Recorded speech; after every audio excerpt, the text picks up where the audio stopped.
Packers fans out here to stay. Cheeseheads green and gold all day. Jordan Love lead us to the bay. Every game we find a way. Green Bay hustle, grind it up. Hit the field, we don't bluff. Touchdown dances, feel the love. Jordan's got that MVP stuff. It's time for let's go. Packers bringing that show.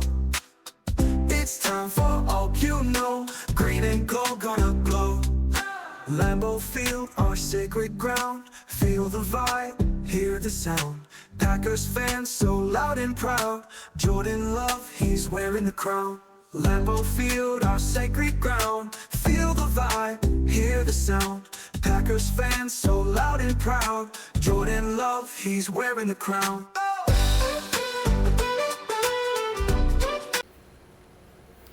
Aloha and welcome back to another episode of the Ohana Packers Edition podcast. Today we continue our pre-draft preview episodes. We go through quarterbacks with Steve F. And Steve, I am leaving your last name as F because that's how you have it on Twitter. We'll let you dox yourself to your own heart's contents, but it will not be our fault. But that's Steve, fine. Thank you for joining us. Thank you for joining us today. No, my pleasure. Thanks, both of you, for having me. Good evening to you, Joe, and good afternoon, Mike. About 6 or 7 hours behind me. Yep. Unfortunately, I'd love to make this all Back to the Future and tell you something that's about to happen, but nothing works like that, so. But thanks for having me. It's awesome. Well, you can be like that AI guy that seems to be taking over TikTok with a storm that claims he's a time traveler jumping to these different points in history, and yeah, it's all AI vid. But yeah, Steve, it's great to have you on. We were kind of talking about this before recording, that Jim Wickens, the draft professor, has really kind of built a community, and it's been kind of nice to, when it comes draft season, to have that pool of draft guys to pull from and get information from. Because I mean, I'm reading stuff in the thing that in the chat that it's like, wow, I don't think I could have found that anywhere else. I know, it's wild. Some the boots on the ground that some of these dudes have, it's pretty cool. And the fact that we could share it with each other and keep it on the down low where appropriate, it's cool. Awesome. So, So, as I said, we're doing quarterbacks today. This is our final week of positional groups. Woo! Save the best next week for last. is our final draft, or final mock drafts before the actual draft, but this is our last positional group to break down. That's right. It is the last weekend before the draft in Pittsburgh. But as I mentioned, we have Steve on today to talk about quarterbacks. Packers roster. So, obviously, the starting position, they are set at quarterback. They have Jordan Love returning, locked in for the next, I think it's 4 years on his current deal. I always forget what the structure is. He's been knocking on the door of MVP contention the past couple years, and really the biggest thing for him has just been health the last 2 seasons. We've seen him take a leap in his game, in his play on the field the last couple seasons, and it's just a matter of staying consistent in his upward trajectory. It's the spots behind him on the roster that are more of a mystery, because Malik Willis, who the team traded for 2 seasons ago, in the waning moments of preseason in 2024, went on to literal greener pastures, signing a nice free agent deal in Miami, following Jeff Hafley and John Eric Sullivan out down to South Beach. And the Packers have, for all intents and purposes, they have no real answer at the backup position behind Jordan Love right now. And that's what makes it kind of interesting, because it's opened the door to more trade speculation, because it's like, are they going to do what they did with Willis? How feasible is that? But also, it does bring up the, how important is the backup position, all that. But like I mentioned, Jordan has missed some games here and there the past few seasons, and if the Packers were forced to go down that route, if the roster stood as is, you would have the likes of Kyle McCord and Desmond Ridder waiting in the wings, and both had experience starting in college, but neither is a household name in the NFL. You're a little more in the weeds of a little more in the quote unquote hardcore college fandom to know who either is at this point. But yeah, that's where the Packers roster stands right now. Joe, we said we wouldn't touch too. There's not really free agency talk.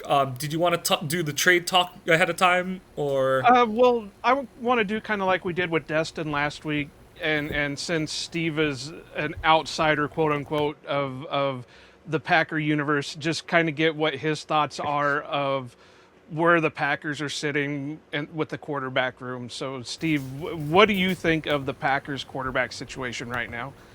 All right, so full disclosure, I'm coming here as a New York Jet fan. So, of course, I'm going to infiltrate this space because I got to get my scouting done for when we trade for Jordan in about 10 or 12 years, right? It started with Brett Favre in 2008 and then Aaron Rodgers in 2023. So, we got to keep it going. This is really, me getting in the weed stuff. But yeah, all kidding aside, again, I'm a Jet fan. I listen to your quarterback room. I'm like, what are you worried about? Um, but yeah, Mike, did a great job breaking it down. Obviously, there's Jordan. You do have him, under contract for a bunch of more years. We know the stats and what he could bring and what he's been able to do. And I guess it's now what 6 years. Obviously the first 3 or 4, he was learning behind Aaron, and then behind him you've got Desmond Reed, who they picked up. I mean, I think he's on his sixth team, right? He was drafted in 2022 for Technically second according to his career stats. Falcons 2 years and then Raiders one. yeah, well, but he's been on some practice squads and waivers and they drop him. But either way, he's been around, right? Since Arthur Yeah. Smith and Terry Fontenot drafted him back in 2022 out of Cincinnati. And he was, I think, he was not a name I was really following. We were in our second year with Zach Wilson. I wasn't really closely looking at the quarterbacks. And then, he kind of lit it up at the Senior Bowl, started gaining a little more attention. So instead of watching Sauce Gardner on the defensive side of Cincinnati, started flipping over to the offensive side. I think he went a little bit higher than I thought he was going to go. I had him down, pretty much a fifth round grade. I think if memory serves, he may have gone third, maybe fourth. I don't remember. Third round. Yep. And then I guess I don't know if Ritter will be year two or McCord. I'm presuming it'll be Ritter, but I actually really liked McCord coming out. He went later than I thought he would. I had a pod with Benjamin Albright, and we were thinking maybe third round to the Cleveland Browns. But anyway, he wound up going to Philly. It didn't work out there. So, I mean, I think if we go and we look at the history of Packer backups, there's maybe a sense of comfort because are either of these guys, let's focus on Ritter, are either of these guys necessarily any better or worse than guys you've had in the past? I don't think so. But there's certainly always area, whether it's maybe a trade, I don't really see it, or you look at, some of the names coming out, that there might be opportunity for Goody and LaFleur to upgrade the room. Yeah, Ritter is the interesting one to me, just because former third round pick, all that stuff. But he's sitting in the kind of the same boat that Malik Willis was. Came in as a, I don't want to say highly touted. I mean, Malik was a little bit more highly touted because there were talks of him going in the first round that year. But kind of spoken about a little bit more and floundered, really looked like wasn't going to do anything. But then LaFleur put him kind of through his quarterback school, and now we're saying, man, I wish we had Malik Willis back to back up Jordan Love. because that's what the kind of player that we got out of Malik out of it. So Ritter kind of fits the boat a little bit more. I will say this, I don't know much about McCord other than a friend of the show, JJ Leahy, absolutely despises Kyle McCord for some reason. And I'm not sure what the reasoning is behind it. I've never really flat out asked him about it.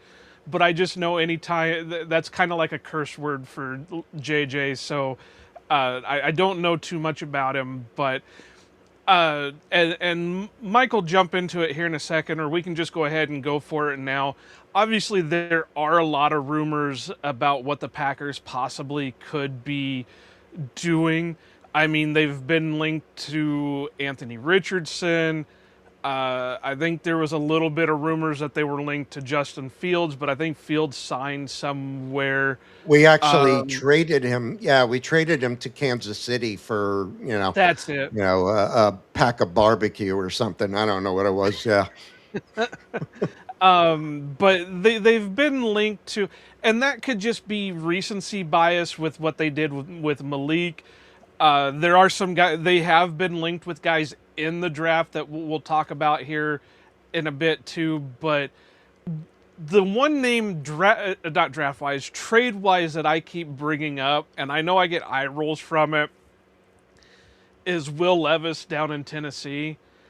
And the reason, and I know people are saying, oh, well, Tennessee's not going to make that mistake again, whatever, the rumors are that he's out.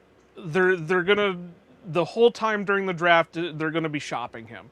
So whether they trade him, or they release him, whatever. And the reason why I keep bringing it up is the one key thing that I kept seeing when I was looking at quarterbacks in that draft was they kept comping him to Jordan Love. Well, if you've got it, and honestly, I don't know, because I'll be honest, when 2020 came and they drafted Jordan Love, I was like, what the hell's going on here? I didn't do any research on first round quarterbacks, so I didn't, because I was like, what, I really doubt that's going to happen. But then smoke turned to fire, and they really love Jordan Love. Anyway, back to Levis. I've heard a lot of comps or not heard, but read a lot of comps about him being similar to Jordan Love in play style. Well, if that's the case, what better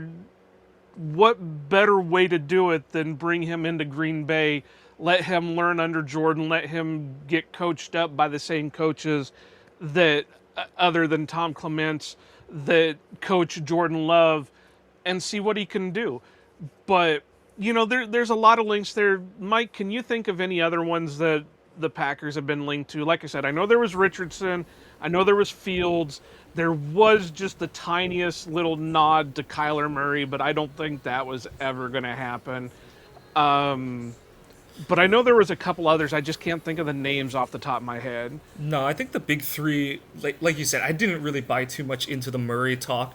The big three of Richardson, Levis, and Fields, Richardson and Levis, they fit the mold of the Willis deal where they've got a couple years left. They both, technically they both have a couple. Levis has a couple, and then Richardson would technically be able to pick up the fifth-year option, which they wouldn't do because they're not paying that for a quarterback like Richardson when he's been he's had a lot of struggles as a pro, and they're already paying Jordan Love. But what's like you talked about with Levis, yeah, there was a lot of comp between Jordan and Levis when Levis came out of college, because same sort of build, athletic for the position, big arm, accuracy and turnover questions, and I joked that Goot and LaFleur showed they have a type at quarterback, and that's why my long-running joke was that DJ Uiagalelei would be a Packer because he fit the Packers quarter. And people were rolling their eyes, but I'm like, if you look at the guys that those two have been linked to, Drew Lock, Jordan Love, Will Levis, Uiagalelei fit that mold too. He's a 6'4" and above guy, 220 and above guy who can move, run the ball some, and who can move, run, and throw on the move. Has a big arm as anyone, but has questions about his long-term accuracy and how good he's going to be about taking care of the ball. But yeah, like it, and I don't think it would take much to get Levis because the Titans, as they should be, are invested in Cam Ward's success and his upward trajectory, and Levis. I don't want to say. Okay, wait. I don't want to say he's a luxury, but he's not getting any playing time there unless the worst happens to Ward. So, very similar. He got taken around earlier than Willis did by, ironically, the Titans. But at the same time, it's sort of the same thing where they are again ready to move on, and the Packers are potentially looking for options at that spot. But until there's any real movement or any more smoke, I feel like a trade won't happen until after the draft because the Packers will have said like, hey, we didn't get the prospect we want. We're not pleased with what we've seen out of McCord and Ritter in training camp in preseason. So, basically it would be a repeat of the deal that got them Willis, where it's like, okay, what's his face? Why can't I think of Clifford? Clifford, thank you. Clifford just hasn't improved. Pratt just disappointed as a rookie in training camp. And yeah, so just, okay, our plan A didn't work out, so it's time to go to plan B, and plan B worked out well for all sides. Well, I'll say for the Packers, both in terms of their return and Willis in terms of, improving and continuing his career in the NFL. And in a weird way, you can say that it helped the Titans because they figured out that, their Levis wasn't going to be it and they needed to find another solution, and they lost their way into getting Cam Ward, who does look like a legitimate NFL pro. So, take that as the long way around to say, yeah, I can totally see them making a deal, but the Richardson one, I don't see it because the cost is just going to be too high, and you have all the question with his eye, his shoulder, his, I think it would be one thing if they could just sign him outright in free agency kind of thing, but because you'd have to trade for him, I think that complicates things, and especially because,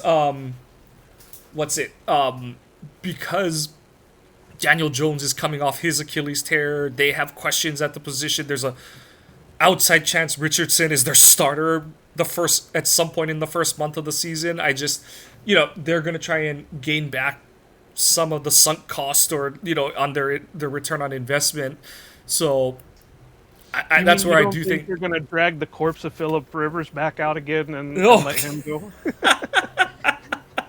He re-upped his NFL insurance policy, health insurance, and now it's a matter of restarting his Hall of Fame clock. But it would be hilarious. I want to throw this out there real quick for the Titans. They also have somebody that both the Packer fans and Jet fans know a little bit, Mitch Trubisky, as the backup.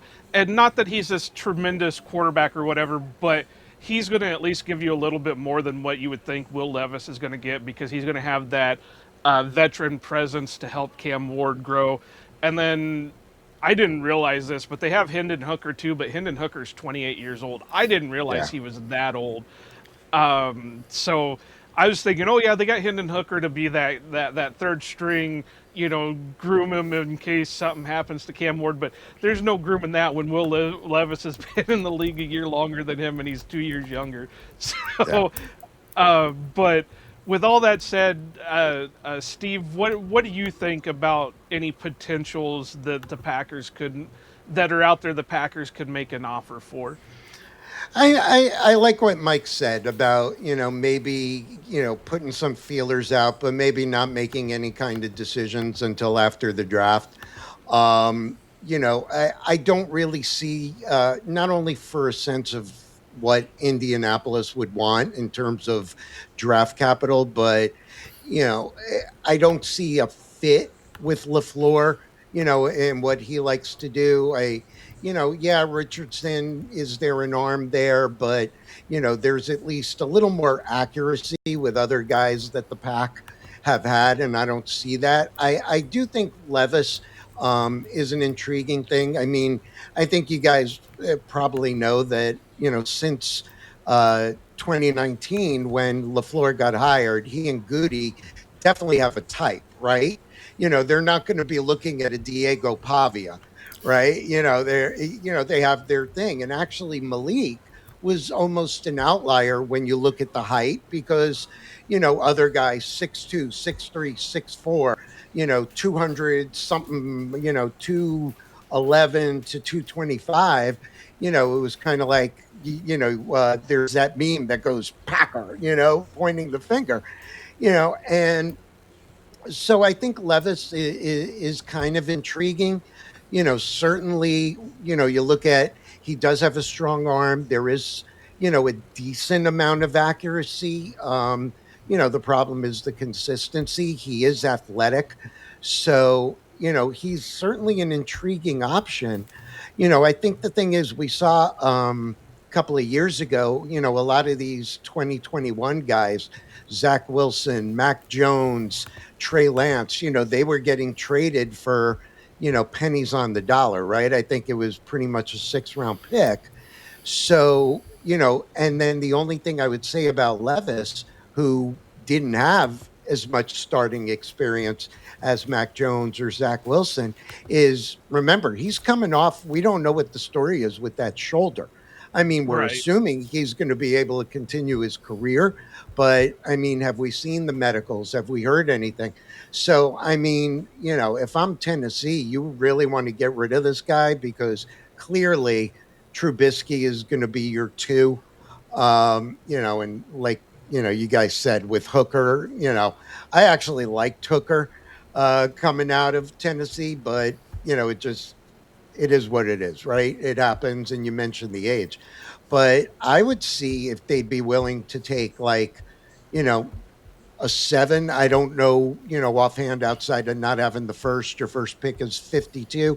I don't know what, your array of picks looks like, but, I may Next year looks a say, lot better for picks. There's yeah. there's a lot of them. So if they do what you guys are saying and wait until after the draft, that obviously will be the draft pool that they'll be pulling for. They've got a ton of picks at next year. Yep. And look, I mean, so that's certainly one option. I mean, yeah, it is a different group of people now in Tennessee. It wasn't the same GM that traded Willis. Obviously, Bob Sala's there and Brian Dayball. But Mike Borgonzi, making the call. Who knows if he's going to stamp out? It's certainly an interesting option, but I'm sure we'll get to it. There might be some intriguing, day three. I look. I don't think you're going to invest pick number 52 in a backup quarterback, right? I mean, maybe I just jinxed it into existence, but I think there You could be, never know with the Packers. it's hey, maybe it's the color green or something. We never know, but I think there will be some intriguing options that are going to be there. I mean, it's not exactly the biggest wow quarterback class. I mean, Fernando Mendoza, and then there might be a couple of guys that go on day two, because that's the way it is with quarterbacks. And a lot of guys will be there day three. I think you're going to find a bunch of intriguing options, maybe even as PFAs or UDFAs. So I think you could be very measured as far as not moving too quickly, with Levis. I think, and correct me if I'm wrong, I think the only quarterback that I saw that you guys did a 30 visit with may have been Texas Tech. I think it was Baron Morton, who I don't really think fits your mold anyway. Maybe, they brought him in because they're looking at somebody else on Texas Tech and they wanted to, grill him a little bit. Yeah, I've been going to this a lot lately, but Easton Butler has been doing a tremendous job tracking the Packers visits, and the top 30 visits, yeah, Baron Morton is the only one that they brought in for quarterback, but throughout all the other stuff like pro days and the combine and that, they've been meeting with a lot of different quarterbacks. But I just remembered the one that I was thinking of because Steve brought him up, and being's the Jet fan, it never clicked. But I have heard slight rumblings. I don't know if that's fan talk or what, but that maybe they need to bring in Zach Wilson to. He to got be signed. He's in New Orleans Oh, competing really? with Spencer Rattler. Yeah, So, yeah. but that was something that I had heard rumblings on. But Mike, is there anything else you want to add in, or do you just want to go ahead and jump into draft talk? No, I think we've beaten around all the bushes at this point, and we can just get into the draft. Yeah, I, as Steve so eloquently brought up for us, I do not see us using a day 2 pick on a quarterback this year. Just too many other answers around the roster, and Jordan is way too young, and the injuries he's had, they aren't the kind where you look at it as like, I don't know, ooh, man. maybe you gotta Remember start. back to what year was it? The Jordy draft. They had Rogers. They had Rogers there and started for a couple of years already, and then they drafted both Brian Braum and Matt Flynn. Or Flynn. Braum Yep. was a second rounder. And I do think I think an element to that was, so that was going into Rodgers' first year as a starter, and I think an element there was Rodgers had been injured every year he had been on the Packers from the moment he was drafted to then, and they were like broken foot, hamstring, I forget what the one, his second, or because I think it was The collarbone. The collarbone was later on, right? Yeah. No, he had all these like weird lower body injury, like minor, like soft tissue, or like the broken foot one was like the most ironic one because it's like he goes into a game after Favre gets knocked out of the game, and then he plays the rest of the game, breaks the foot, and it's like, oh. And I do think there was the element of, oh, like, we think he's good, but also, what if he's just never going to stay healthy for a full 16-game season? And I do think that was a driving factor behind, like, okay, Braum, we just think is too valuable. He slipped into the second round, and Flynn, falling all the way to round 7, and the irony there about how those two worked out. But, like you said, Joe, though, never say never, but I do think that it would. Think about it. You kind of mentioned it when we were talking Jordan a little bit ago. He hasn't been healthy the first 2 seasons as a starter. And I'm not trying to say, oh yeah, they need to move on from him or anything, but I have said this before. Look at the parallels between Rodgers and Love. Both taken as first-round picks when they had an established starter. Both set behind established starter for 3 years. Both, new head coaches, new, haven't been healthy the first couple of years as starter. There's a lot of these parallels. Now, again, I do agree. I don't see 52, but again, you can never, and maybe it's a trade down situation where they pick up an extra second, or, they move back, pick up a couple extra picks, and, there's, I don't know, Ty Simpson sitting there, or somebody that we'll talk about later, Cole Payton, or something like that. But anyway, that's just conspiracy Joe coming out.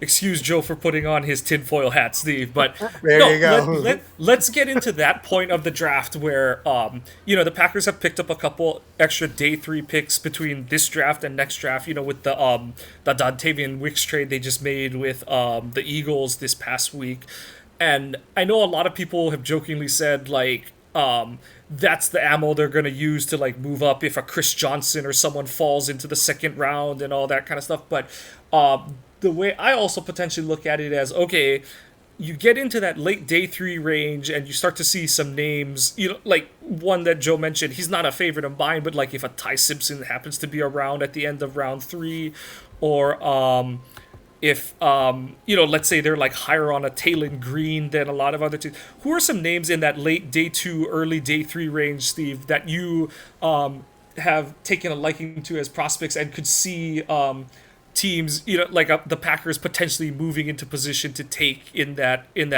late round 3, early round 4 range?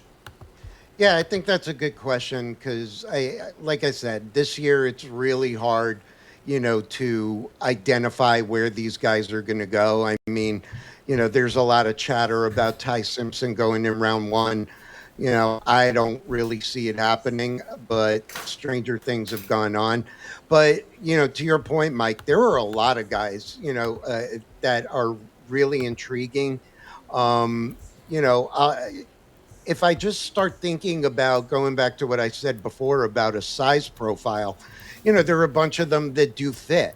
If I look at, from the athleticism, then that starts eliminating. So, like Garrett Nussmeier of LSU, I would venture to say he's probably in that 3, maybe 4 range. I could be totally wrong, but, he may be a little bit on the shorter side than the average guy they take. So but the athleticism just doesn't jive for me there.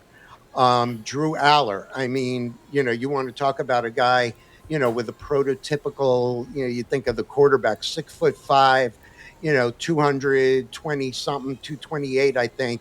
I mean, for size and what that arm strength is, that would be a fantastic fit, but he's not athletic. I don't see him coming in and even in an emergency situation, certainly not in the 2026 season, where if I'm the Packer staff or Packer fans comfortable seeing Aller possess the athleticism outside of the arm necessary to help you out a game, or God forbid more if something happened um with Jordan.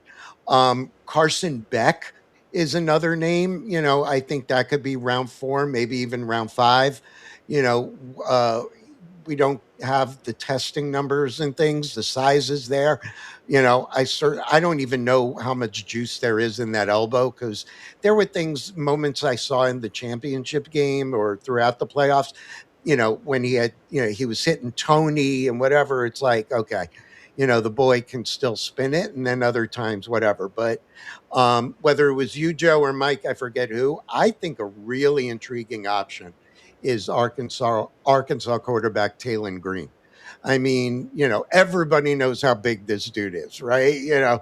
6 foot 6, 220, I think 227. I mean, the blazing 40-yard time, 4.35, 4.36, something like that. So he checks the box for, what LaFleur and Gutekunst have liked in terms of the build, but that athleticism is just off the charts. Now, does he have the arm talent? I think if we go back and look at Malik, I think Malik had a better arm. Okay, there's a lot more to question. He had the superior raw arm. It was almost effortless. Just the jaw dropping velocity and everything. I think Willis had, the ability to get the ball out at different arm angles. I don't know that Green has that at this point. So I would certainly maybe, get rid of McCord and bring I think traditionally you guys keep 2. I don't think you keep 3. I could be wrong. But It's usually 2 and then 1 on the practice squad. okay. Well, then, that's where you get, I don't know then, in that situation, because, if you draft him, somewhere on day 3, he may get picked right away off of the practice squad. He may not make it there. I don't know. But, Green, he's got that longer sidearm kind of motion to him. But I just think from the athlete standpoint, he's a really intriguing fit for you guys. Yeah, I didn't really watch him too much to know the arm strength and all that stuff, but I have heard talk that if he gets drafted, it's do they see him as a quarterback or do they try to, do the tight end thing with him or the tall, what do they do with him? But I do think the Packers have met with him. I was trying to go through I think it was at one of the, one of the showcase bowls or whatever that they had met with him. But honestly, the Packers have done a lot of research on guys, and it's funny that you mentioned that Diego Pavia may not be fit the mold, but they actually met with him at the Senior Bowl. So it's crazy to think of that. But just a couple other guys that you mentioned, Aller, I do agree with you that his arm strength is amazing. There were a couple of throws that, because I was watching a little bit of him before we jumped on, that it was like, wow, because it just seemed like an effortless throw, but it went 40, 50 yards. It's like, okay, yeah, and he had pretty good placement with it too. Athleticism, yeah, I don't know what's there. Obviously, the ACL tear is going to be a hindrance for him a little bit too, so that'll be a little bit interesting. You did mention the top 30 visit for Morton. He's also lacking a little bit with the athleticism if you go off his RAS, so it is kind of interesting that they talked to him a little bit, but he's another one that it seemed like his arm strength was pretty good, and he had some pretty decent placement with his throws. And I want to look at my notes here real quick. I thought he had, what was it? It's not like he's got like top size, but he's got like average size, so it wasn't amazing. His deep throws looked pretty good. I mean, there were some times that it looked a little bit lofted, but that could have just been throwing on the run or whatever. The one knock on him that I really had for him, and it just happened, there was one game, and I can't remember which one of them I watched, that he started drifting a little too much.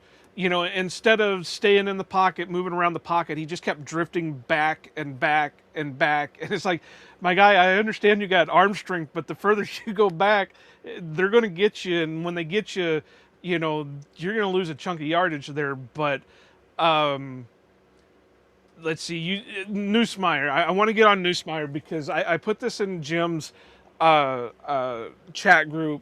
I was watching a lot of him. I loved his release. It was a quick, short throw release, but I got to wondering about his arm strength. So you guys, if you could tell me what, at some points, like you were saying with Green, or was it Green or whichever one you were talking about, that Carson Beck, that was it, where it looks like he's got this amazing arm strength, but other times it looks like it's being lofted. Other times it looks like it does this weird tail off motion where it just kind of starts ducking and then falls flat. And it's like, okay, so does he actually have the arm strength or is he there? But other than that, everything pretty much, I mean, he had scrambling ability.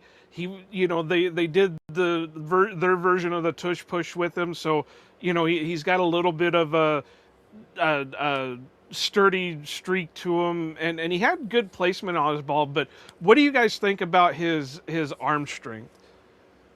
Mike, yeah, you go for it. Okay, so Nussmeier, I put him in the bin of he'll have a good NFL arm. Like, it's always hard to say because guys aren't asked to make the same throws in different schemes and stuff. But, LSU ran a little bit more of like a pro style-ish scheme. You saw him make some of the like deep outs, the throws downfield. He doesn't have an elite arm to my eye, but he can make all the NFL throws.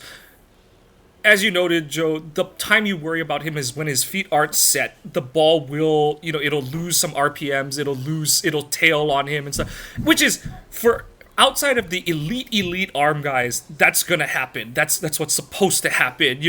I'll put it in terms of this. So the 2 seasons he's had in the NFL have shown that J.J. McCarthy, who at Michigan looked like he had the arm to make every NFL throw.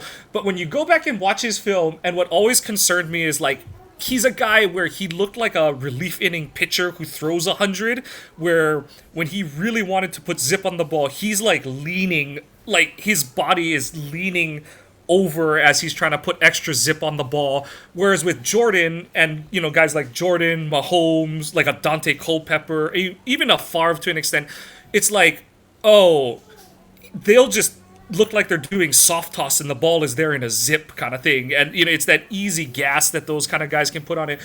I have Nussmeier more in the, like, he can put the sufficient RPMs on it, but he's not going to be a guy where you're like, okay, the ball is just going to fly off of his hand every time.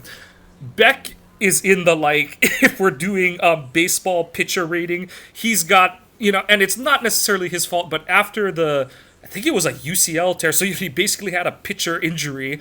He basically has like a 35 or 40 arm, and I won't say they would have beaten Indiana, but he had multiple plays in the college football playoff where you're like, oh man, he had a guy streaking wide open, and the ball is either late where it's like a DPI instead of a touchdown kind of thing, or like it's a catch, but whoever is catching the ball is like, please, like, gravity, pick it, like, pull it down to, like, you can literally see the receiver, like, doing the thing where they, like up, down, because it's like, okay, there's the ball, but, like, where's that safety who's coming, who I beat 10 yards ago, where he's bananaed around and is seeking in on me kind of thing.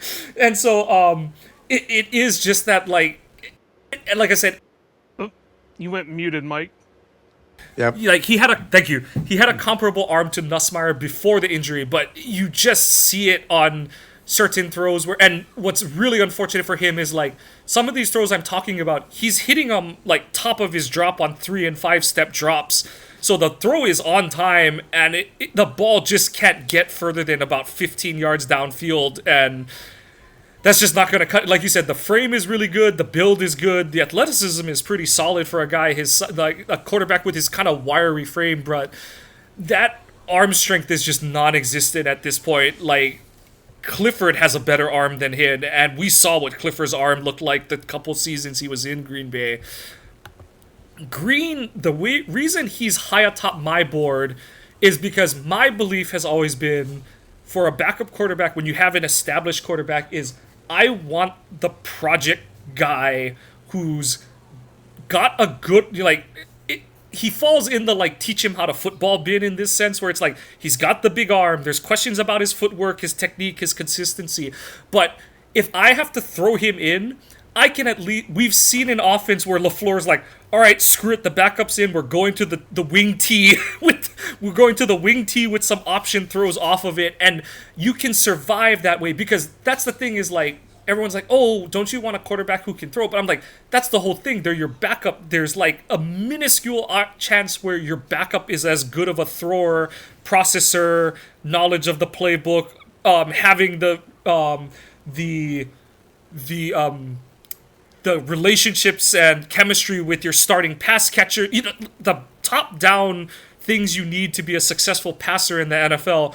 It's very unlikely that your backup is going to have all that, and so that's where I like the backup to have have a different plan of attack, so to speak, from the backup position, where, like, that's where a lot of Malik's success was. It's like, oh, this dude can throw it as far as Jordan could, but he can also take off and run for 60 on you, like, if and you saw it all the time, is like the first play he goes in, LaFleur is just calling a bootleg to see if, like, the defense is going to be disciplined, or if they're just like, just plaster everyone in man coverage, and Willis is like, and you can tell, he tells Willis, like, it's first read and go. If that first read, if that under leak tight end route isn't there on boot, just run, and just run for as fast and as far as you can.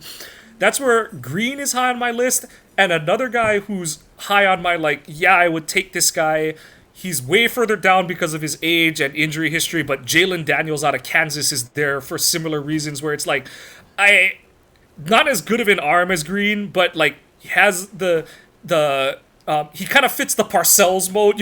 I don't know if you guys remember, but Parcells had that, like, 6-point list of, like, for me to draft a quarterback in the NFL, he must have these things, and it's yeah. Parcells would have drafted Beck. I mean, if you go by that old thing, Beck is number one. Yeah, You're right on.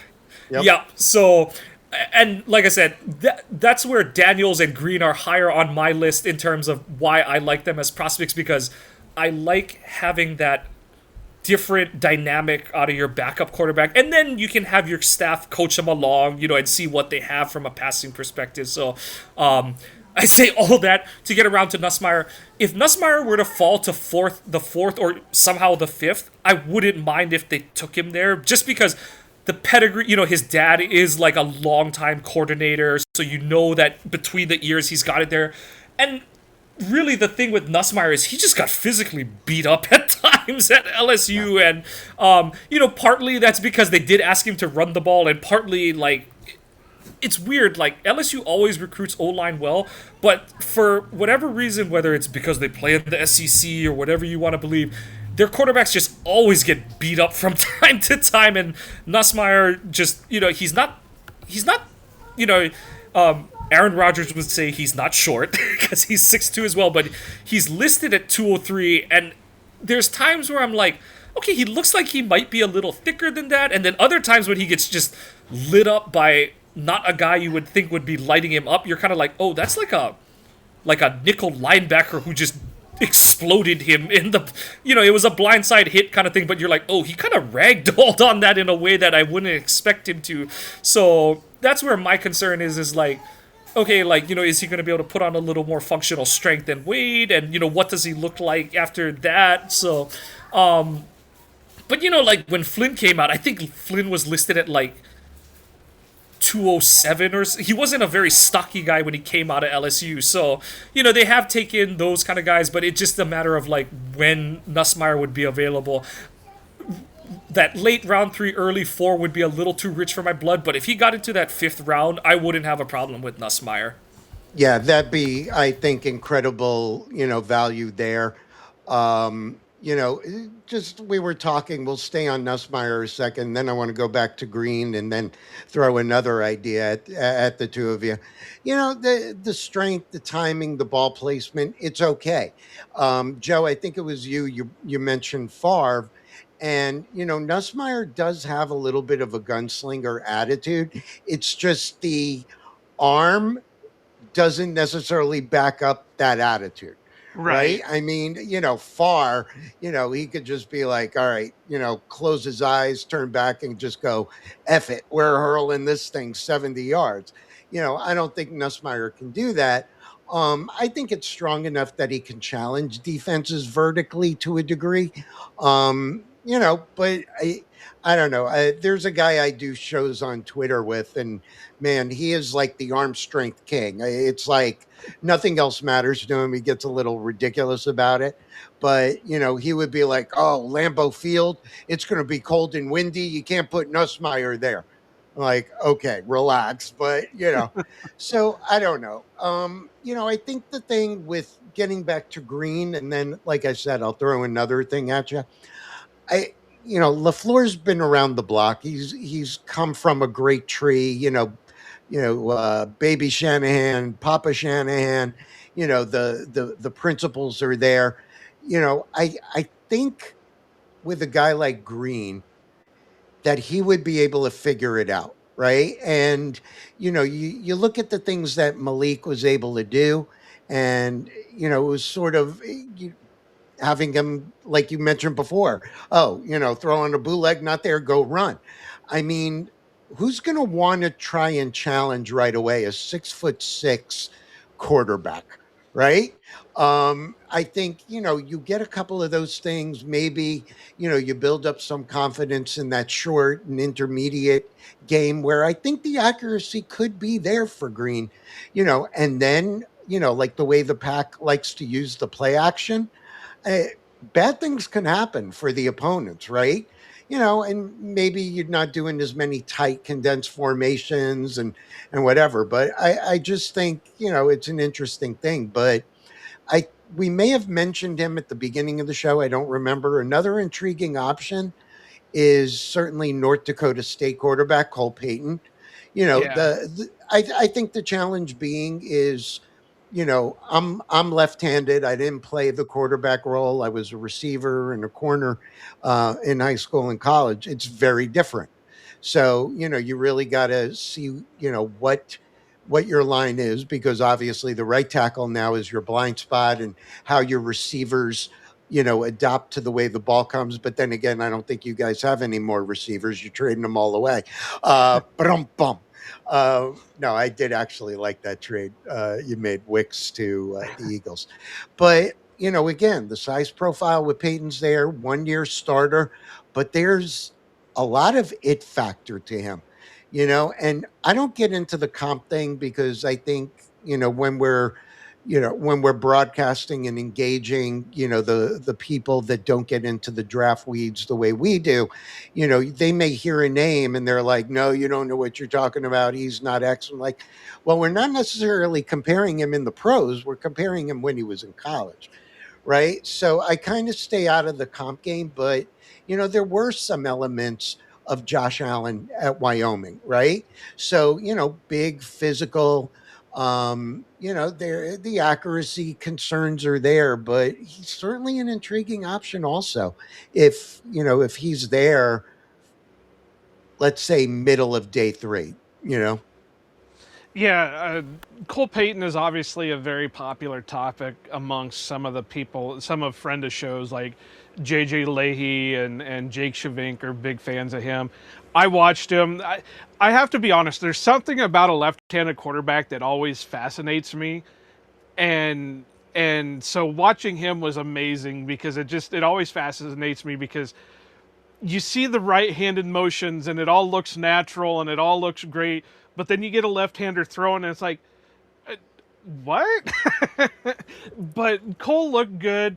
I think he's got enough of the arm strength that, I don't know if it's quite Josh Allen like that with the arm strength, but he's got good placement with it. He had good receivers there that, helped him out with that a little bit too. Scrambling ability is top notch. I mean, obviously I'm looking at Raz. He had a 987 on his Raz score, so he tested out of this world. Decision making. Let's see what I got wrote down here. Athletic, good runner. I thought there was maybe a little bit of a hitch in his motion when he threw, but otherwise it was a pretty smooth motion. Good accuracy, good strength. So, I really did. And the hitch could just simply be the left-handedness of it all, but it just looked like he had this weird, whole go through with it that kind of threw him off for me. But it, like I said, JJ and Jake seem to think that he could even slide into round 2 of this draft. So, there's a possibility there. I don't know, but I do like Cole. I mean, he would be a solid pickup for the Packers.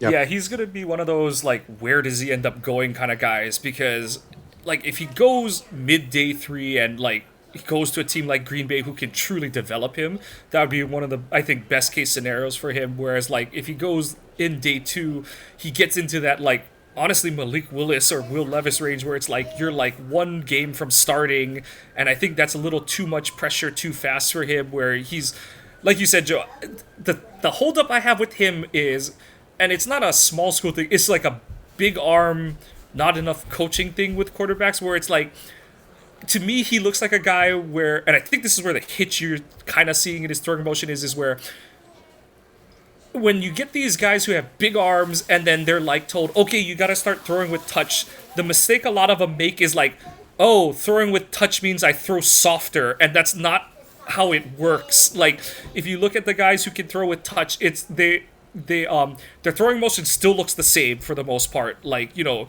look at Rodgers, Favre, Love, guys who had like some of the biggest arms, and then it's like, oh, but they could also just feather the ball in, and it's not like, oh, they go from full wind up to throwing a dart kind of thing. It's like it's still the same throwing motion, but they know how to like lighten their grip on the ball, or like maybe it's the tech. Whereas like Cole, and like I said, this is a very prevalent thing where you see like his throwing motion, it does legitimately slow down when he's like, I'm gonna try and float this over a linebacker, or I want to feather this into the flat kind of thing and stuff. So to me, it's not a bad thing. It's more of like oh, okay, you're at that point of your development kind of kind of point of reference for Peyton in my eye. But like you said, he's got the big arm, brings that extra dimension of being a runner, is a tough runner. He looks like he's from like the 50s where it's like, okay, like, and he's gonna have to learn like when he comes from Div 2 or Div whatever. I always forget. FCS, Yeah. thank you. So like Div 1 AA. I always forget what the letter number combination is, but he's gonna fall into that bin, kind of like Trey Lance did, where it's like, okay, like you can't run everyone over at this level. Like you're gonna get popped, even if he's like in a preseason game where it's like, oh, it's just the safety, and it's like that safety has put more pelts on his wall than you think he has and stuff. So, there is that learning curve for those kind of quarterbacks as well. But there's I do lot think, of, though, when you're coming out of a school like North Dakota State, which is, pretty much like the cream of the crop of FCS, that's where, like, when I've heard somebody say, well, Josh Allen coming out of Wyoming, I mean, it's not like Wyoming is, this P4 perennial champion. So, I guess the competition level or where the school is in terms of stature is I can live with that. yeah, I'm not super worried. It's just more there's some technique things he has to learn and tune up. And Yep. like I said, that's why I would feel much more comfortable taking him where I assume Green Bay would be taking him if they took him, which is like that round 5, round 6 range, as opposed to like a more quarterback desperate team being like, I gotta have this, I gotta make sure I get the guy I want, and a couple like that, and that's where that's kind of how the Packers got stuck with Clifford, is like there was this run on backup quarterback types in the 2023 draft, and everyone's like, oh my god, they took Clifford in the 5th round. But my counter argument to that is like, go look at the board and tell me what quarterback you wanted them to get. And a lot of what LaFleur and Gutekunst said after the draft was they kind of quietly admitted, like, yeah, we took one because there weren't many more to take, and we took Clifford because we're not concerned that he's gonna like battle with Love for the starting spot, but we needed a guy who was a 5th-year player. We knew he could pick. He had the matter between his ears to pick up a playbook really quickly, and could have the headset on and be a contributing part of our offensive system. Whereas this time, Ritter and McCord were with the team to close the season, so they've had a little more time to learn. They've both been around the league for at least a couple years at this point, so they're not even in that dire of a strait where it's like going into 2023, it was like there is no backup quarterback. It was Jordan Love and fill in the blank at that point going in. So they're already in a much better position there, and then it kind of is a pick your favorite at this point, and I'm really curious to see how this quarterback class goes, because that's the thing, and this will be my last talking point I bring up for the episode is, Steve, how do you feel like this class is gonna roll? Because Mendoza and Simpson are the two guys that Mendoza, because all the tea leaves seem to be pointing that he's going to be the number 1 overall pick at this point. Simpson, I'm not the biggest fan, but I can see him being the kind of like Mac Jones prospect that some team is going to be like, you know what, we saw enough in his one starting season, and the pedigree is there and all that kind of stuff that we're going to be comfortable taking him. After that, I'm kind of like, these guys could go round 2, or they could go not till day 3 kind of thing, just because it's very much a what's your flavor of ice cream kind of class after that, because these guys after Mendoza all have some kind of like, I don't want to say major flaw, because I do think a lot of them can, work on and develop their games, but they do have some kind of con that prohibits them from being a hands-off day 1, day 2 kind of prospect. So how do you feel like this quarterback class is going to go this year, Steve? Yeah, it's really interesting, and we haven't had a class like this in a while. I mean, think of if you guys do your summer scouting. I mean, coming into the year, I mean, we were thinking about Aller, right? And he probably did not help himself by going back to school this year, but we were talking Aller and Nussmeyer, Cade Klubnik, who we didn't talk about today. I don't really think, he's a great fit for you. But I could be wrong. And then the season starts and we're buzzing about Lenora Sellers. And here we are. And yeah, the season progresses. It's like, oh, Dante Moore, Dante Moore. Well, he goes back to school, and now it's like, oh shit, now what do we do? It's kind of wild. But yeah, I mean, Mendoza's in a class by himself, and I mean, I have Simpson as my quarterback too. It's like, okay, where else am I going to go? I got to pick somebody. Interestingly enough, in the draft professor epic mock that went on over the last couple of days, and I'm not saying that's real life, maybe it mirrors it, maybe it doesn't. Obviously, Mendoza went first to the Raiders, and Simpson didn't go until like almost the tail end of round two. I think it was pick 61 to the Rams, right? Because, oh, you got a quarterback that needs developing. Everybody's like, just send him to Sean McVay. He'll be fine.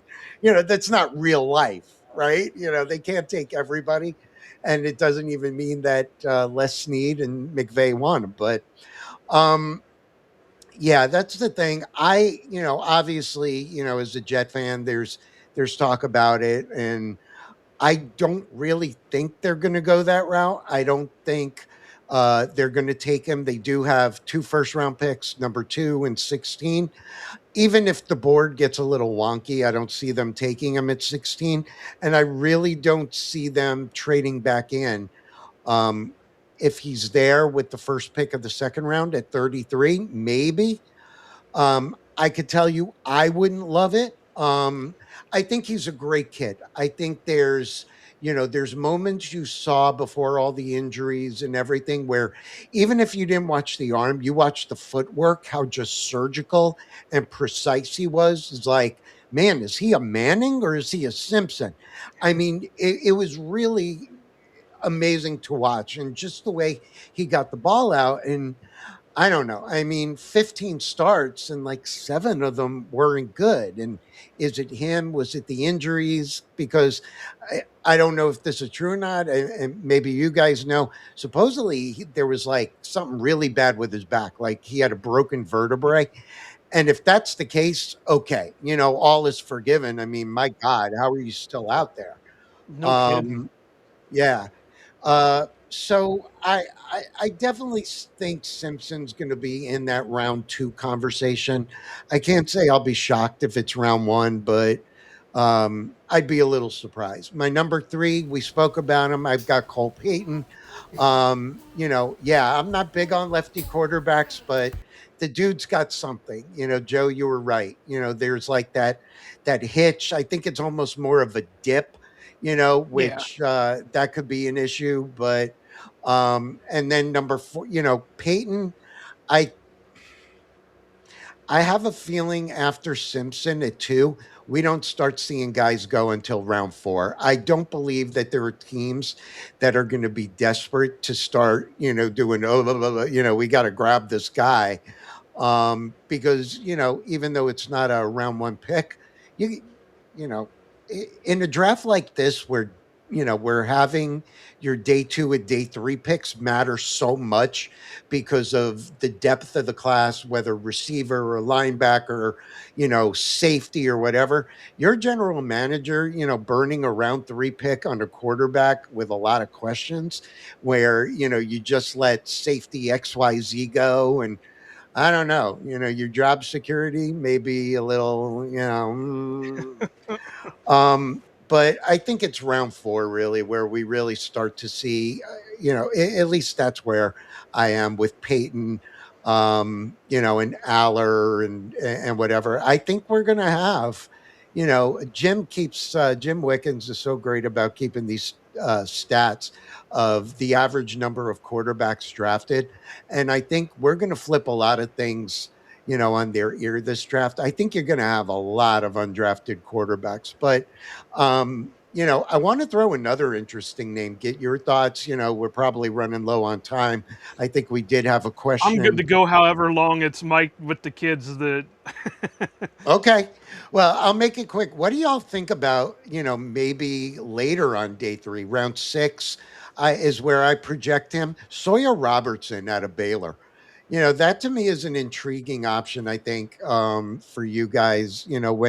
When you reached out, Joe, about doing the show, and then, I think it was a few days ago, you told me what we were really going to cover. I'm starting to think, you're just, in the shower doing your shower thoughts, and the light bulb goes on like Sawyer. This could work. So I don't know, what you've watched about him. I think he could be intriguing, but overall, I'm going to tell you, out of any of the guys that, your team, my team can bring on, I don't know that there's any guy that's really going to be, in a crunch, a big improvement over what you might have right now in Ritter. At least he's got the NFL starting experience. It didn't go great, but, I don't know. But did either of you have a chance, or any thoughts on Robertson? I like his quick release. He has a tight, compact throwing motion.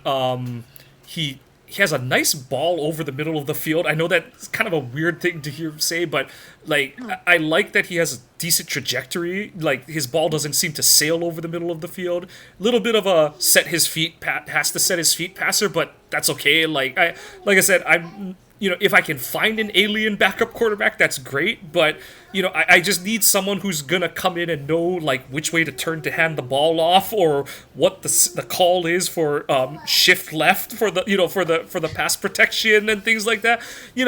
That's another part of it is like that, like I brought it up when why did they pick Clifford, but it's like they want guys who they're going to have to change as few parts of the offensive infrastructure if this guy has to go in the game.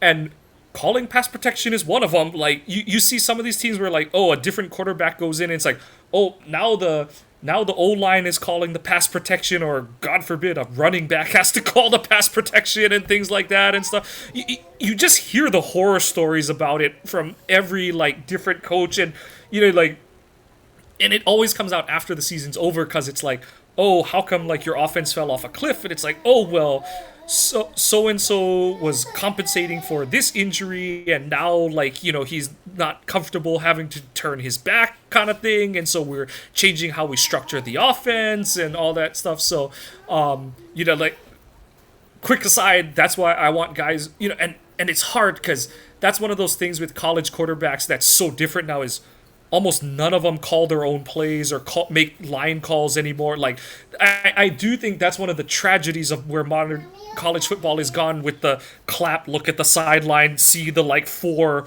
giant poster boards, and you pick the like top left corner, bottom right corner, top it's that whole thing, and the color and all that kind of crap. It's like before, like all the quote unquote pro style quarterbacks, they would look to the sideline, get the hand signal, relay the call. Like you go back and watch, like even when Ohio State started to move to the spread, you would see Troy Smith still make the line calls, kind of thing. And like Chad Henne at Michigan, you would see him walk to every one of his O linemen and be like, you got it, we're going to even when they're in the horseshoe and he can't hear jack squat, and it's like, okay, we're audibling and we're going to a dive to the right now and all that kind of stuff. You just don't see that anymore. It's like all these guys, when they clap and look to the sideline, everyone's looking at a different coach, because the receivers are all looking at one signal card, the quarterback's looking at another one, the O-line, whoever's looking for the O-line is looking at a third one.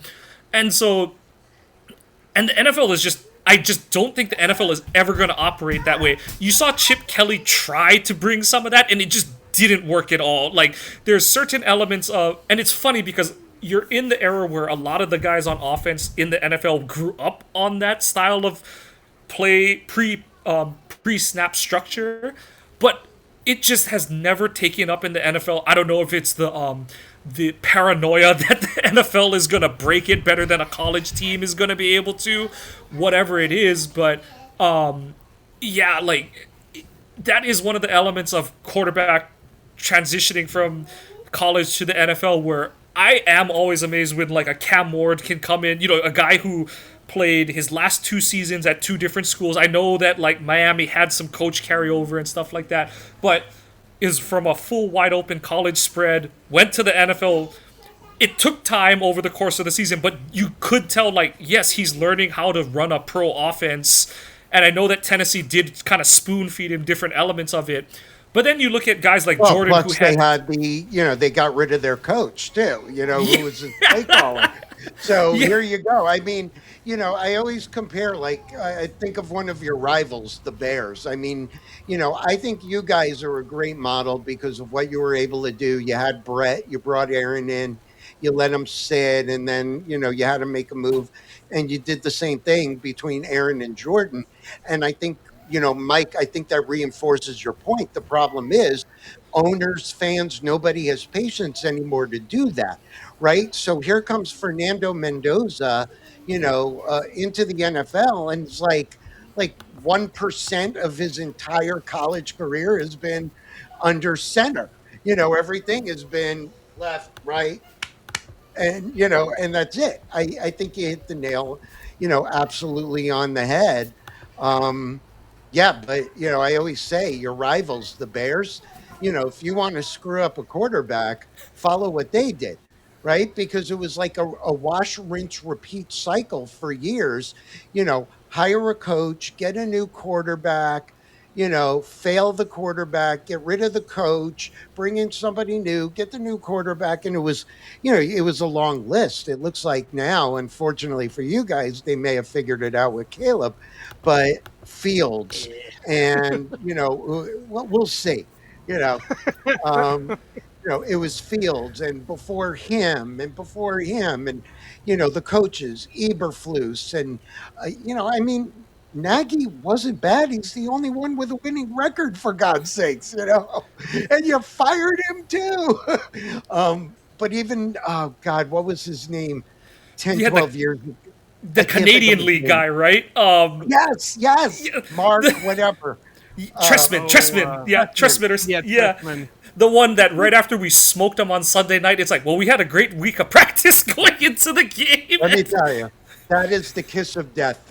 Every Jet coach uses that, and that's why until we get a coach that stops saying that, we will not have a winning record, gentlemen. We will not.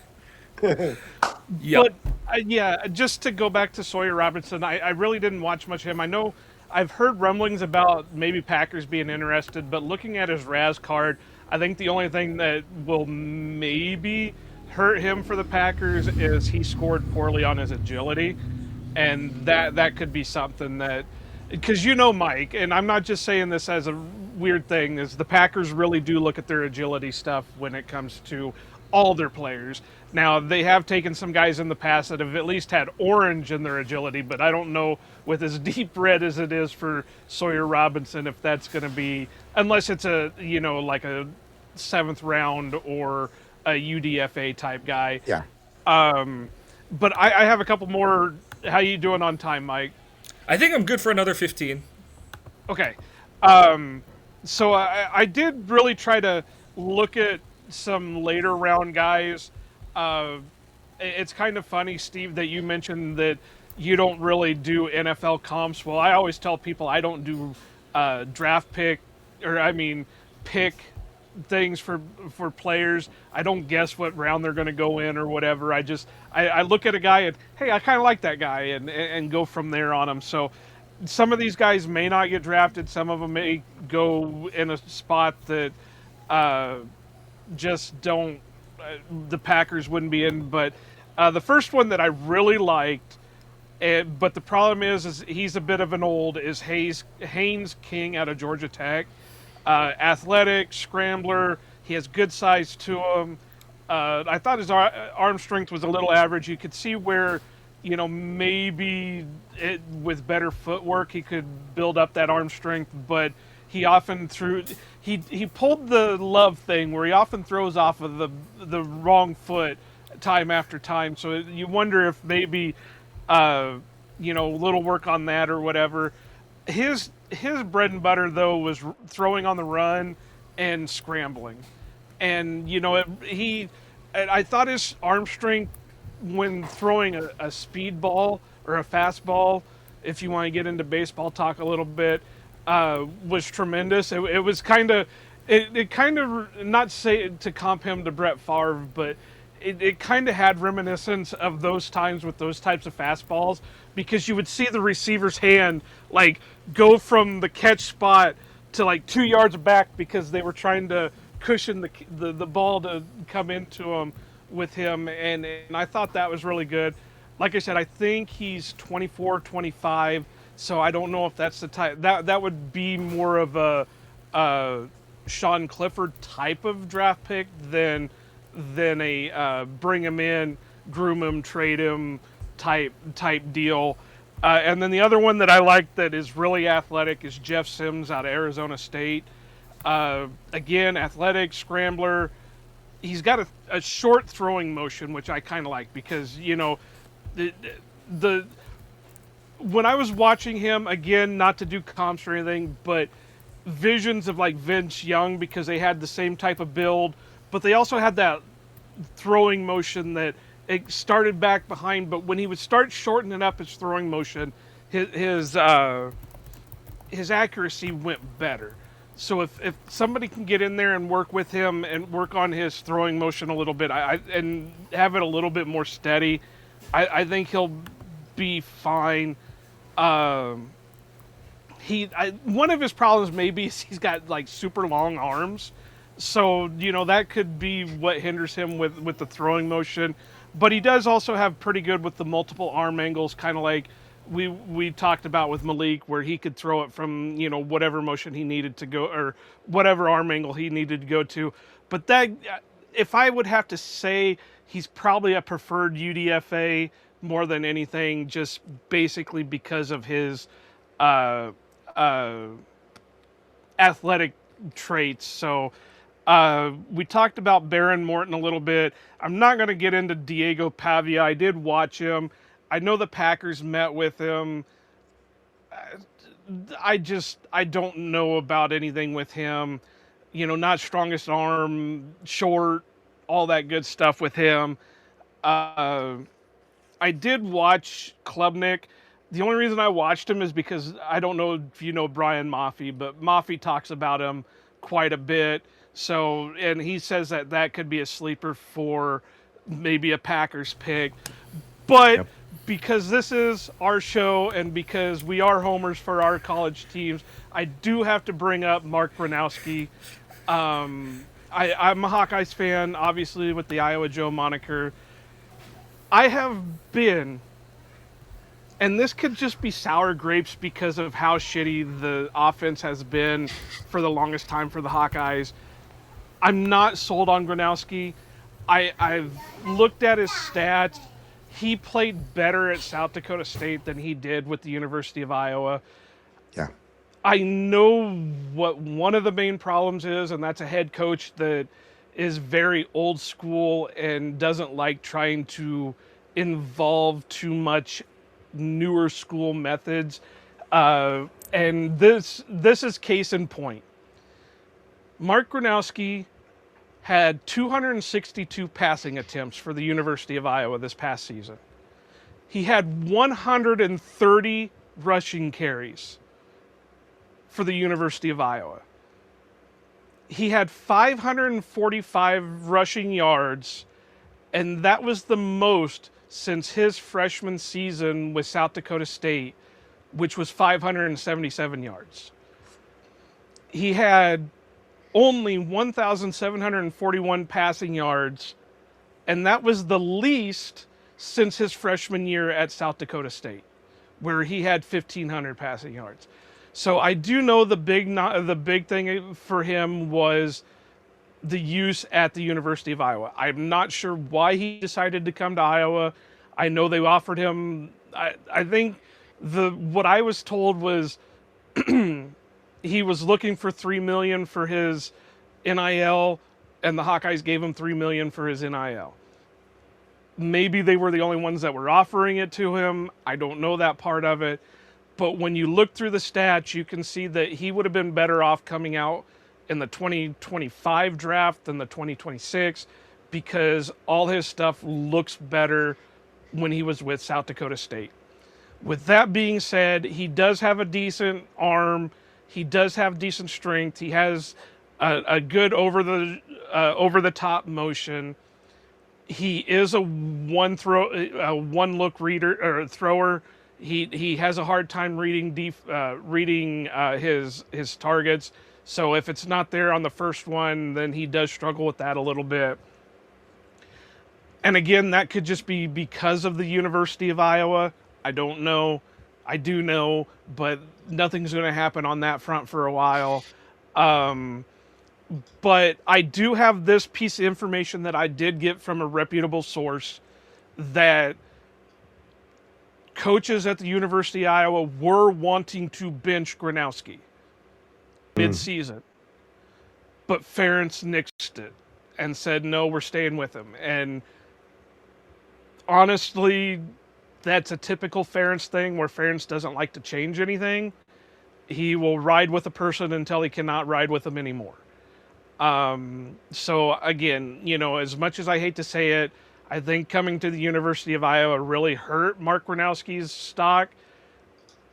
If somebody can, the big problem is he's going to be another older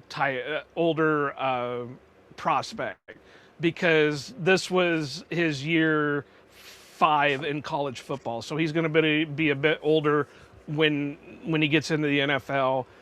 If somebody thinks they can do something with him, he's got the aspects there that he can do it. But if he really wants to make an NFL team with his ability, because I've said when he ran, he with his size and the way he ran, he kind of reminded me of Ben Roethlisberger's scrambles. He's not like the fastest out on the field, but he's a tough runner, and he's able to do a lot of those things. He might be better off trying to make the transition to a tight end than being a quarterback in the league, unless, like I said, somebody can really work with him and think that, you know, he only needs a year or two before being some kind of starter. And I'm glad you brought. I'm glad you brought those guys up. I don't really have much to add on Jeff Sims. I mean, you know, I watch a little bit just out of, you know, scouting Jordan Tyson, right? So, you know, you kind of draw into that. But I'll start on Gronowski. You know, you mentioned the South Dakota State. So, you know, both the FCS, FBS experience. You know, I think you hit all the good points, right? The size is there. I would say he's definitely a sturdy guy. You know, he understands timing and rhythm. His mechanics are decent. Excuse me. He's efficient, you know, with the ball in his hands. And then, you know, I think there's some pop um, on the short throws. It begins to start to wane on the intermediate and the deep. He definitely struggled at times with accuracy at Iowa. I think it was a little more accurate at SDSU. You mentioned he's an older prospect, but I think he has more confidence in his arm than his arm actually has, you know, if that makes any sense. So, you Yeah. know, I don't think like I said, I think he's got that sturdy build. I just don't think he's a dynamic runner. So, you know, I think, you know, undrafted or whatever. I I don't love the idea, you know, when guys we start talking about changing position. I kind of, you know, want to see what they got, but ultimately, you know, the league knows more than me. And yeah, you know, I completely forgot, you know, to talk about Haynes King, one of our, you know, colleagues in this draft space. Really, really eloquent and smart guy by the name of Bill Carroll. He really is high on King. You know, he moved around. He didn't find his footing, you know, and he transferred and wound up, you know, in Atlanta, Georgia Tech. I mean, one of the key things outside of Jaden Daniels, he's like literally the only P5 quarterback to have more than 2,800 passing yards, 25 touchdowns, and I forget the exact rushing number. It may be 700 and maybe 800 with a ton of rushing touchdowns. I think it was 10. So really interesting. I mean, all ACC, He was a track and field guy. Like you said, you know, he's clutch and electric as a runner. He's got good twitch to him. Man, he's got a rocket arm. He knows how, to take off when something breaks down. I think he's still got a lot to learn about reading defenses. My concern is he is a little lean. So, I think whoever it was we were talking about before, when Mike was saying about just putting, a pounding on the guy, that's kind of what I think of, for his size to be. I don't know. I don't remember offhand. I don't have the numbers. If he's, 210, maybe a 212, little I under. think, is what he got measured in at. Okay, so it's better than I actually thought. But like I said, the mechanics tend to go a little wonky under pressure. But the speed, and whereas with a lot of these guys, we talk about the short and intermediate. His long ball, which obviously is not the NFL, right? That's backyard football. Run to the lamppost and I'll throw it to you. That's not the NFL. It's more in that 5 to 15, 5 to 10 range. But he's an exciting player, and I'm glad you brought him up.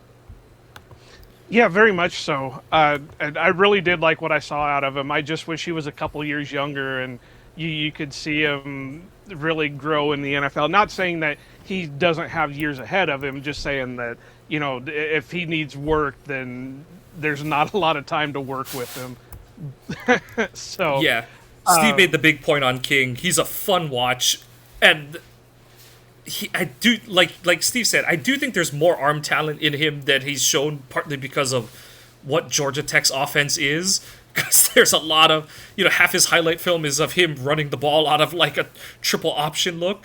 But he's got a live enough arm, and the main thing is he's a competitor. Like he is a fiery competitor, and it is one of those intangibles that you do like to see out of like a later round prospect, especially one who you're not expected to be your starter. And Steve's right though, like he's not a big guy, and Georgia Tech put an absolute load of their offensive production on his shoulders.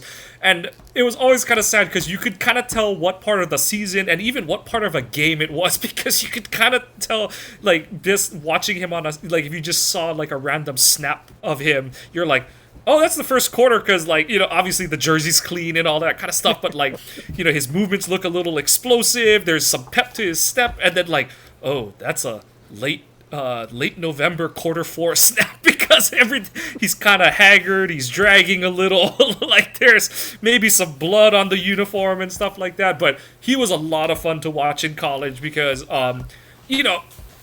you could definitely tell when, like, mentally he was a little bit out of it, because he would start to make, like, he's generally pretty good with the ball, but every once in a while he'd have those like, how did you not see that guy? And I'm like, I just think he just started to play off instinct and is not expecting someone to be there in that throwing window kind of turnover. So good fun.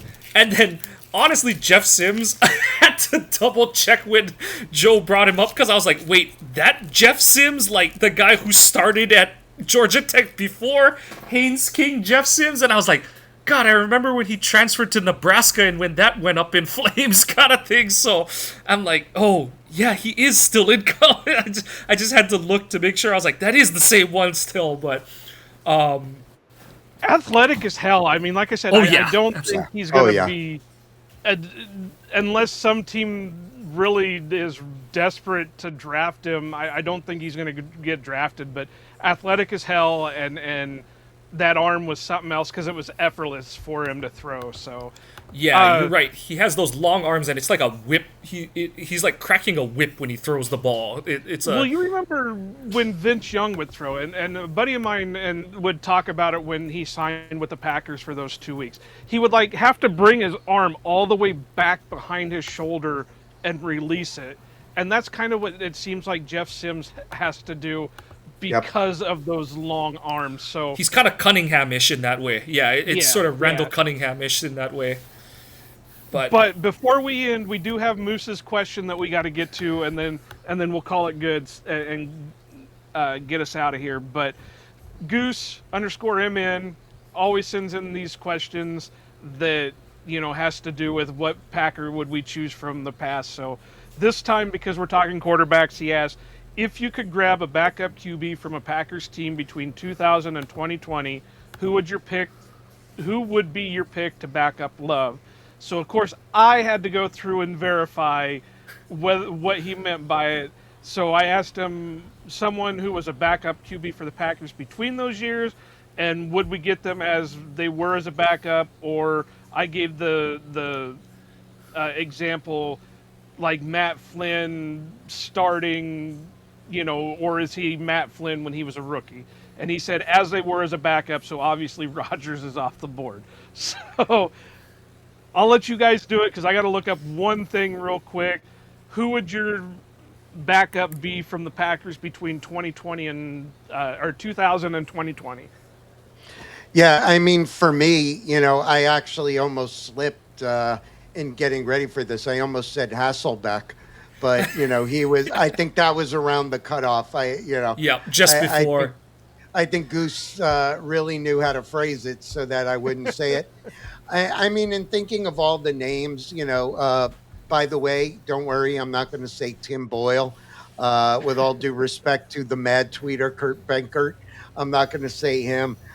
Seneca Wallace is out the door. But yeah, for me, I think, and it's a difficult question, right? Because we know what happened. Matt Flynn used that to get a hell of a deal. I mean, that was ridiculous money, what he got in 2012 from Pete Carroll and the Seahawks. And then they go and draft a guy in the third round out of Wisconsin who winds up beating out not only Matt Flynn, but Tavares Jackson. So I guess for me, it would be Matt Flynn. I guess another intriguing name that I thought about was going to be Brett Huntley, but I would probably say Flynn first, and then Huntley is way down here. But yeah, I have bad memories of Huntley because the year Rodgers broke his collarbone against Minnesota, I had bought tickets for the Saints game, and this was before Rodgers got hurt. And the game before the Saints game was the Minnesota game that Rodgers got hurt. So the first game that I was in Lambeau Field to watch that year was the Brett Hundley absolute masterclass of what not to do when you're backing up and having to start. So,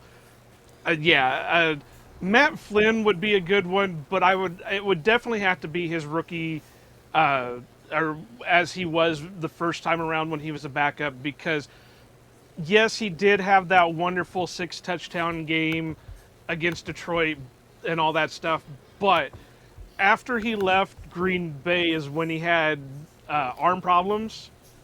He already had a weak arm going into it, and then when he went to Seattle, he injured it, and then when he came back again and for the Packers, you could tell that arm got even weaker, and that was hard to deal with him. But Matt Flynn would be an amazing one. Mike, I'll let you go ahead. I'm gonna cheat. No. I was gonna say I'm gonna cheat, but I realize it's after 2020. I'm gonna go with. Would Doug Peterson fall into it? I guess. Think he technically would. That's so funny. He technically would because he came back in 2004. But you know what? Just for the vibes, I'm gonna go with the quarterback school. I'm gonna go with JT O'Sullivan. We'll give JT O'Sullivan a shout out.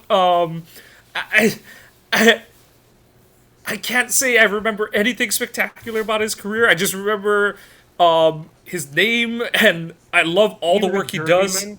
Yeah, just he was a journeyman. I think he played for like 10 teams and stuff, but really like all the work he does breaking down film and and all of the the work he does to like inform the average fan on quarterback play and stuff. And so I'll give him his flowers in that way by picking him in this hypothetical pick your backup quarterback. Obviously, he has it between the ears. He does do great work, though. He does do great work. Yeah. And like I'm picking him to be that guy holding the clipboard, making the the backup calls with the headset on kind of thing. And you can just see it. Like he obviously knows his stuff inside out, understands this stuff. And I just like the personal touch where he just goes like, yeah, when I was in Green Bay, we called it this. Not sure if they still do, but hey, that's how it was. Like, I love those little tidbits when he puts it in the video. So, yeah, I'll give JT his flowers right now. And you remember the days like, we talk about the money that guys like Chase Daniel made, just holding a clipboard, oh, it's a cushy job. And I guess that circles back to the importance of the conversation we had tonight, because over the last 3 seasons, we are definitely over 60. I think it's 62 quarterbacks have played on average the last 3 years. You got to have, just like, teams focused on left tackle years ago. Now they know, well, we better have a good right one. Well, now you better have a good backup, because there's a good chance, your backup is going to have to come in. Yep. Just so many different variables, added games, all that kind of stuff. Like, it's the NFL, shit happens, and you got to have a plan. Yep. So Steve mentioned this name, and this is why I had to let you guys go first, because I had to look it up. And Matt Hasselbeck was with the Packers in 2000. He was. So I'm looking at his Pro Football Reference, and he was 10 for 19 for 104 yards and 1 touchdown in 2000 for the Packers. So that's right. That was that's why I had to look it up, and then Steve said it, and I was like, do I go look for something else? Because I had it in my mind that he wasn't there either. I didn't think he was. Close. Okay, yeah. But yeah, according to Pro Football Reference, 99 and 2000 is when he spent his years in Green Bay before getting shipped out famously for Amon Green with Seattle. But if I had to go anyone, it would be Hasselbeck. I know and I know Goose said, obviously that leaves out Rodgers, but I don't think it does, because I would still take a young Rodgers to back up, because you're not expecting him to start right away. It's just if somebody goes down, if Jordan Love were to go down, you have that guy in case. Well, we know what Rodgers is. Rodgers is a smart guy. Rodgers is an athletic guy. He's got the ability. So give me a young Rodgers behind Love any day of the week, and then maybe we can clone him. Rodgers is a little bit of wackadoo with that stuff, so we clone Rodgers, let him sit behind Love. In 10 years, we'll send Love to the Jets. We'll go back to Rodgers, and then 20 years later, we'll send Rodgers again to the Jets. And we'll just keep going with the cycle. I mean, even Matt Flynn was a Jet for a very hot minute. Like, we are so in tune with our quarterbacks. It's I can't even call it sloppy seconds though. But yes, that would be my guy. Or I would have to throw Craig Nall in there as an honorable mention, because he was a longtime Packer. And just to affirm what you said, Doug Peterson did come back for a little stint after 2000, so he would be in consideration there. But side note on that, I wasn't a big fan of him when he was with the Packers, so I wouldn't have chose him anyway. And on that note, we'll put a capper on this episode. We've had a lot of fun here. Steve, thank you so much for joining us to talk quarterbacks. I know we've kind of dabbled in it, but please let everyone know where they can find all your work on the draft or any other NFL writing you do.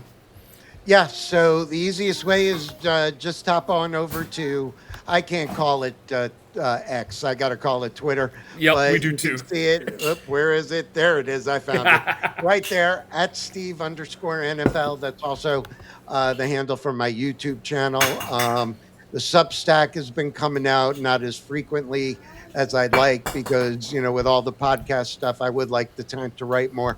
But yeah, that's the center of the universe. So just follow me along there. Awesome. Like I Thanks said, for thank you having so me, guys. much for joining. No, I thank you so much for joining great. us. And Please follow us on your on Twitter at Ohana_Packers, at Ohana Packers Edition on Instagram. We are still trying to get to 100 followers on Facebook, so that we can, when we do our day 2 live stream, we can live stream both on YouTube and there on Facebook. So please get us there. We're gonna do our drawing whenever we get to 100 followers. So please help us out, help you out if you are the one who wins it. Please follow the podcast on your favorite podcasting apps. Please give us a like and a subscribe. And yeah, if you want your question read out on the show, please put it in. We're always happy to, so long as it's within the bounds of decent human being work. And otherwise, thank you again, Steve. Go Pack Go, and aloha. Packers fans out here to stay. Cheeseheads green and gold all day. Jordan Love lead us to the bay. Every game we find a way. Green Bay hustle, grind it up. Hit the field, we don't bluff. Touchdown dances, feel the love. Jordan's got that MVP stuff. It's time for all, let's go. Packers bringing that show. It's time for all, you know. Green and gold gonna glow. Lambeau Field, our sacred ground. Feel the vibe, hear the sound. Packers fans so loud and proud. Jordan Love, he's wearing the crown. Lambeau Field, our sacred ground. Feel the vibe, hear the sound. Packers fans so loud and proud. Jordan Love, he's wearing the crown.